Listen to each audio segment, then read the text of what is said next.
I wanted to talk about shonen characters. I think the pillar stone of anime is the characters that they have, especially in shonen protagonists. You have so much different types of shonen protagonists, from Shinji to Ichigo to Luffy Asta, to Asta. I don't know who that Black is. Clover. Black Clover. Okay, yes, Asta. Yeah, you have so much different types of shonen protagonists, and they all, I think, have one thing in common, which is resilience. Talk to me about what these characters have taught you about resilience. Any shonen character you can pick. Honestly, in general, resilience with like the Bleach example, never giving up, follow your legacy, follow what's to your heart. Like My Hero Academia with Deku. What's it mean to be a hero in a world and a society where it's very corrupt, and keeping that faith? I think with resilience, it's very complex. It's very like we all humans go through hardship. Absolutely. We all go through a lot of things, but no matter how hard it gets, we keep on going. Or another anime example that really shows resilience, in my opinion. I know it's a video game, but it's got an anime adaptation for Netflix, which is Tekken. Or Tekken Bloodline. Now hear me out. When you look at Tekken from a lens of the series, Jin Kazama is in a world where family trauma is everywhere. Like Kazuya and Ahaishi's trauma, they're going through family stuff, and Jin's like in the middle, trying to stop that friction from happening. And you've got Jun Kazama, which is his mother, who passed away in the Tekken series. So he's living through that, his mother's will, to try and fight through that resilience. Like, he's not like his grandfather. He's not like his father, he's not evil. Like, he's doing the things so he can dispel the Mishima blood from being corrupt and things like that. Obviously, you got his great-grandfather, Jinpachi, right? But they died throughout before the series even started. And Jin's learning about all his history and where he's from. And he's trying to taint the devil gene so he doesn't have to follow that corrupt cycle that his family has to go through.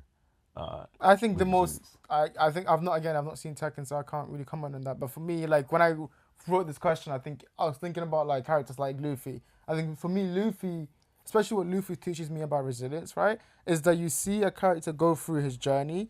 Like obviously, One Piece is one of the most long-running episodes, so you see all these different arcs, but you see him never give up. And I think to me, the core of the idea of resilience to never give up, it's like it goes, especially in the shonens, because it shows because it's always kind of the same, right? The character meets the main villain in the arc, he gets beat, and then he's not ready there. Like it's like when you come against new challenges, you're almost not ready for that challenge, right? There's this aspect of like you have an imposter syndrome. I'm not ready for this, so I have to kind of make sure that I rise to this occasion. You see him trying to rise to that occasion, trying to do as much as he can to become that version of himself that he knows he has. And throughout the arc, you see him meet people, learn from the skills, and then by the end of the arc, he defeats that character and goes into the next challenge. And so, like, just in that kind of arc, you've got the reality of what it means to go through new challenges and embrace life, kind of like condensed and shown to you through this aspect of just like character development. And I think that's so genius. That's such a genius way to present characters and to show them go through that. To add on to your point, we're gonna talk about Hunter x Hunter for a little bit with the resilience part, because the reason why I chose Hunter x Hunter specifically for resilience is because you've got Gon, right? His mum probably passed away. We don't know. All we do know is that his journey of him finding his father, that's resilience, because he wants to find connection. He wants to find family. Throughout the series, you see like Gon being this happy-go-lucky kid because he's suppressing his trauma of he doesn't have a family he can go to and say hello. Like, besides his aunt, right?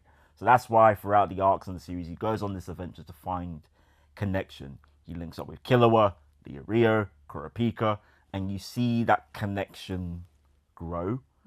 Especially in the 99 anime, where they really lean on that resilience of like, why is Gon so positive despite the hardship and despite him being so isolated without a dad, without isolated with being a mother, right? And he's just like, that's his family. His family is like making the best of the situation, regardless if he doesn't know the context. And Togashi does it so brilliantly.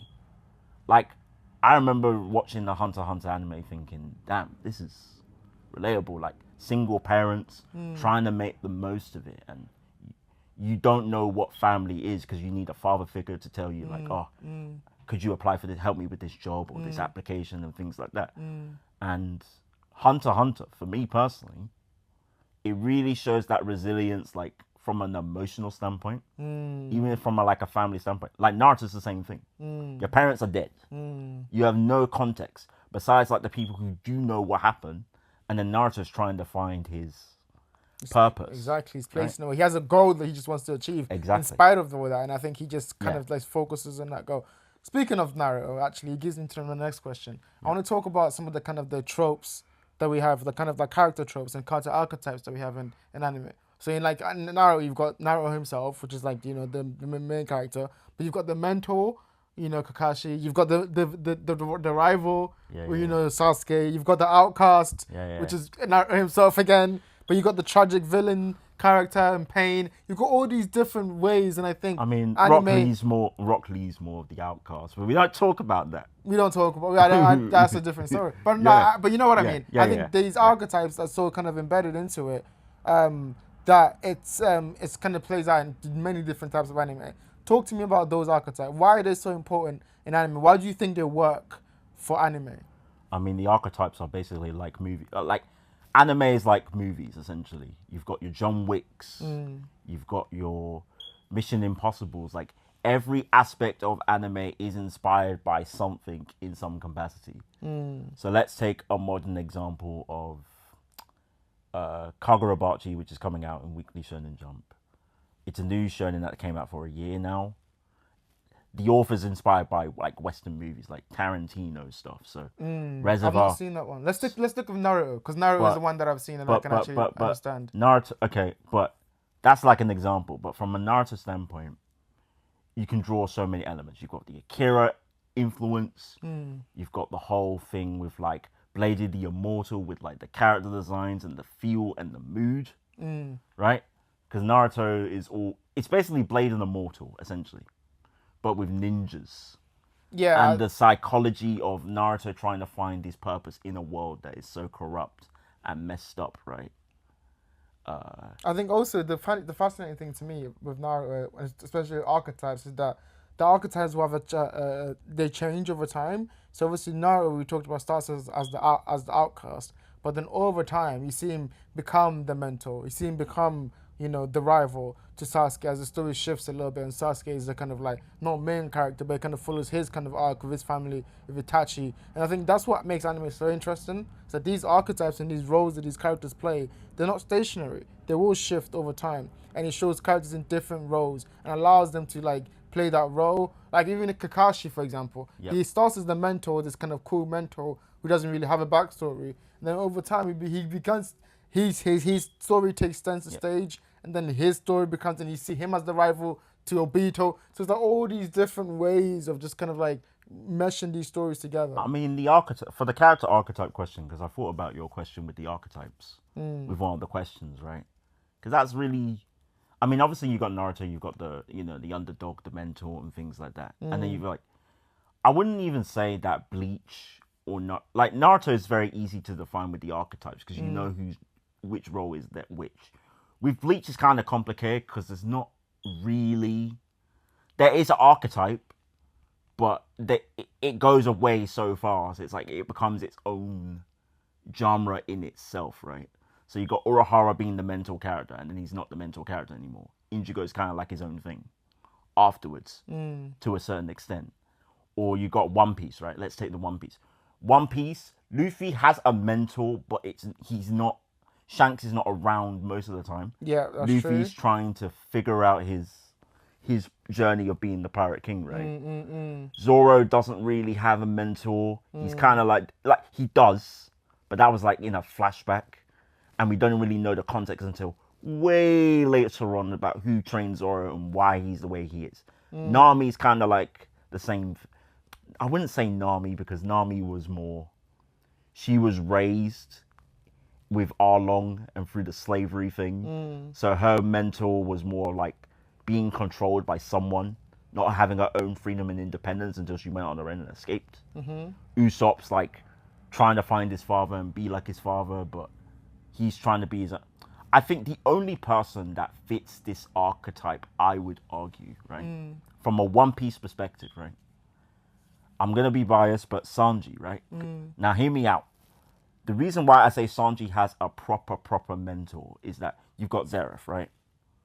He was a chef. He was abandoned in an island, and then him and Zeref gave his leg away so that Sanji can live and be his own person. And that's why Sanji is the way he is, because he wants to cook. He wants to like protect people. He doesn't want people to die in starvation. In a way, which is like the psychology of like anime and why people gravitate towards One Piece so much. Oda brings a lot of real life issues, like with black people, you know, with racism and Jim Crow and everything else. Then you've got the whole thing with like Luffy with discrimination and everything, and then trying to fight and oppress from those things from happening, which is still happening even now. Yeah, no, I agree. But One Piece, I would say, like, if I want to be honest, there is character archetypes, but how you define them, it's Changes, very complicated depending on which series it is. I agree. And I think that's so important too. The fact that these kind of like they're not stationary archetypes and they change. Okay, one thing I always wanted to talk about too was the arcs. I think one thing anime is known for is the arcs, and you know we've got filler episodes to kind of like fill the gaps between the arcs, and then you've got arcs and just basically how the story is told. It will be told within an arc, and then you have a way that it will kind of get buttoned up, but it will obviously still continue. Some arcs come back around, but I love how those exist, especially in anime. So I'm going to talk about some of our favorite arcs and the structures and some of our favorite payoffs. So the first question I have for you was going to be, what's the best character arc you've seen in or just best arc in general you've seen in anime, and why? What made it work?